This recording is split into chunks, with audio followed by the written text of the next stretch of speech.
Namaste everyone. Welcome to Prepare with Lakshmi. I have again put up the introduction part of Sylvia Plath just as a revision. Daddy, poem by Sylvia Plath, published posthumously in 1965 in the collection Ariel. One of Plath's most famous poems, Daddy was completed during a brief prolific period of writing before her suicide in February 1963. Daddy is a confessional poem by Sylvia Plath that examines the speaker's complicated relationship with her father. The speaker's father died when she was 8. She compares him to terrifying patriarchal figures like a vampire, a Nazi, and a devil. Comparing herself to a Jew at the concentration camps, she details how she needs to finally be through with her father. At the end, she alludes to having placed her husband Ted Hughes in a similarly lofty position and decides she must kill both him and her father. The poem consists of 16 five-line stanzas called quintains, which was understood to be about the poetess's father, Otto Plath.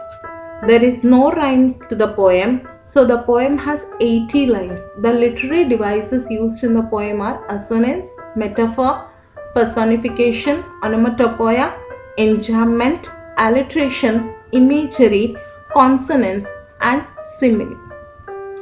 Let's move on to the poem.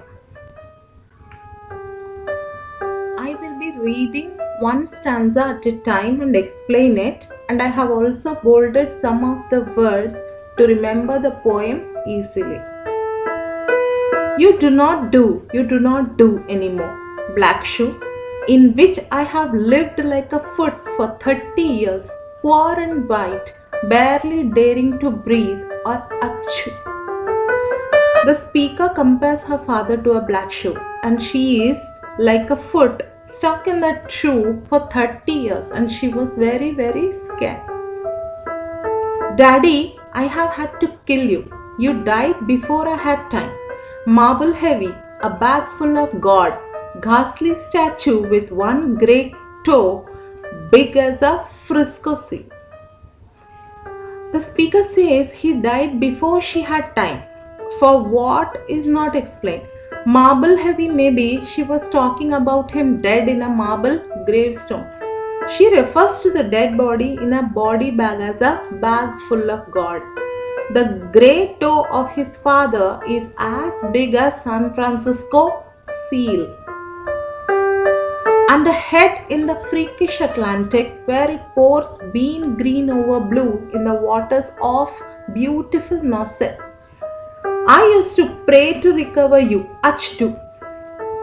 The speaker explains the statue is huge and the head is described as freakish, crossing Atlantic, and Nauset is a region on the shore of Massachusetts, USA, which she describes as beautiful. Achoo is German for OU. In the German tongue, in the Polish tongue, scraped flat by the roller of wars, but the name of the town is common, my Polak friend. The speaker references German language in a Polish town, rolled flat by a bulldozer during war. The speaker says the name of the town is a common one. Says there are a dozen or two. So I never could tell where you put your foot, your root. I never could talk to you. The tongue stuck in my jaw. It stuck in a barbed wire snare. Itch. I could hardly speak. I thought every German was you and the language obscene. An engine shoving me off like a Jew. Now the speaker says she could not talk to her father because her tongue is stuck in her jaw and it is stuck like barbed wire snare and she could not speak. She is stammering here, ish, which is German for I. She finds the German language obscene, disgusting, as if she is carried to one of the concentration camps where Jews were taken during World War II in trains Okay, that is a train engine she is talking about. Shoving me like a Jew means a train carrying Jew to concentration camps. A Jew to Dachau, Auschwitz, Belsen.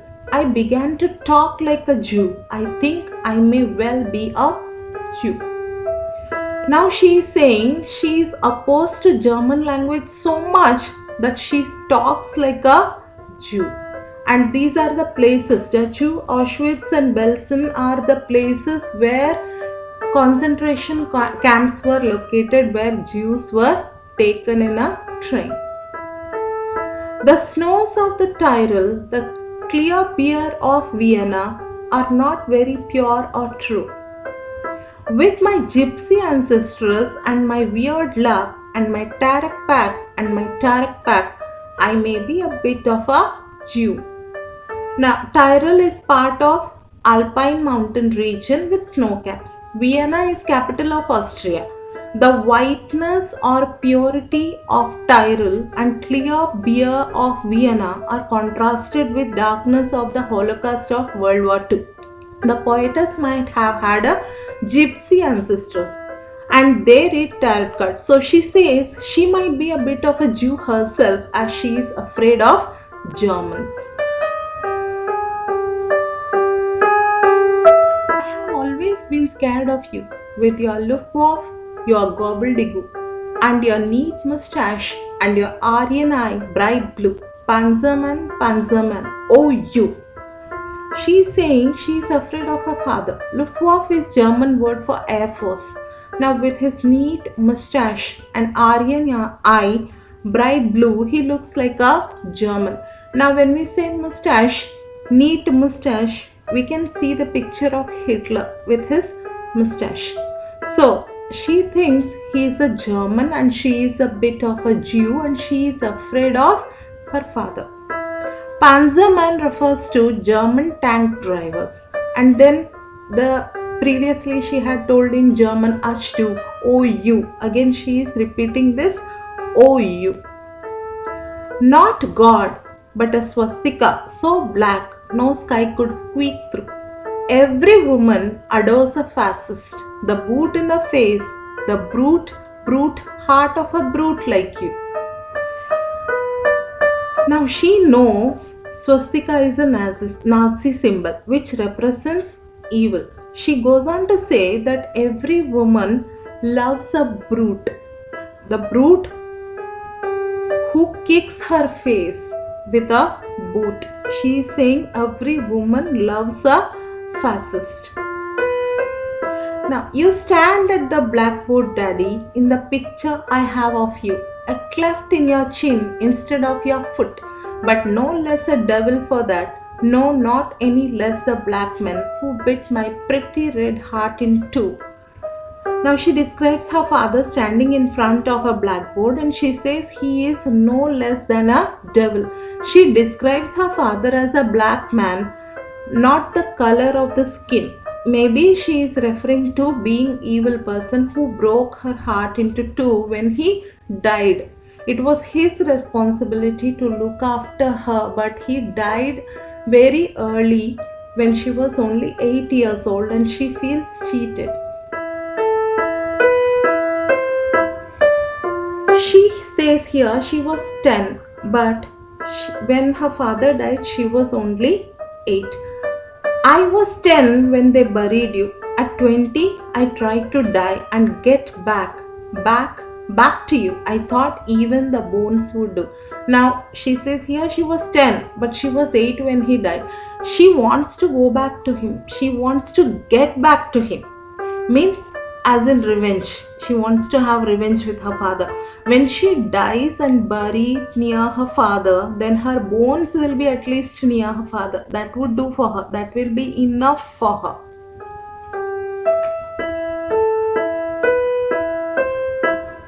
But they pulled me out of the sack and they stuck me together with glue.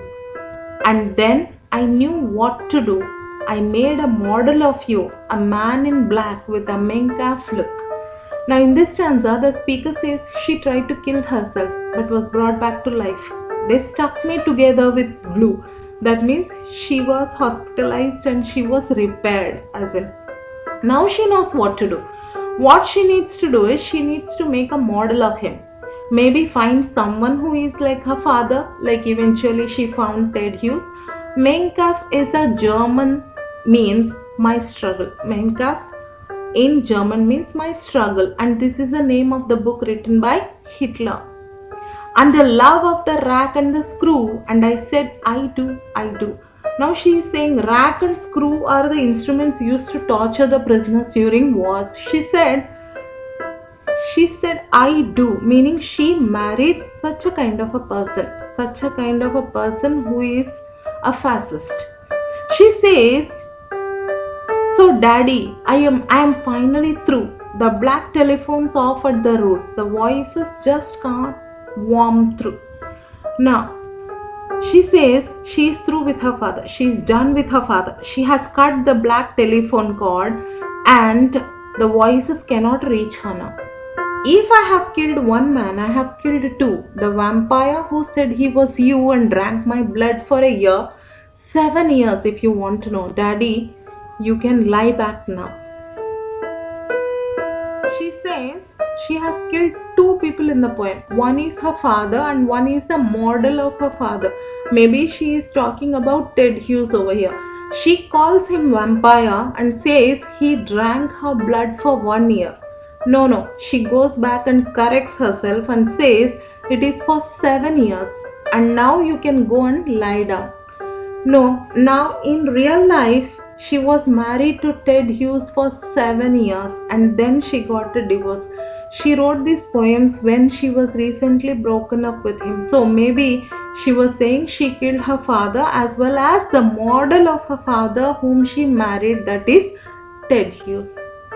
There is a stake in your fat black heart, and the villagers never liked you. They are dancing and stamping on you. They always knew it was you. Daddy, daddy, you bastard, I am through. Vampires are killed with a stake. So she says there is a stake in your fat black heart. Remember, she called her father vampire and says now there is a stake in his heart and he is killed properly. And people are happy that he was dead finally because they are dancing and stamping on him. They always knew it was you. Daddy, daddy, you bastard, I am through. She says, I am done with you. Daddy, I am done with you. Thank you for joining me today. I look forward to meeting you in my next poem of Sylvia Plath. Have a wonderful day. Bye.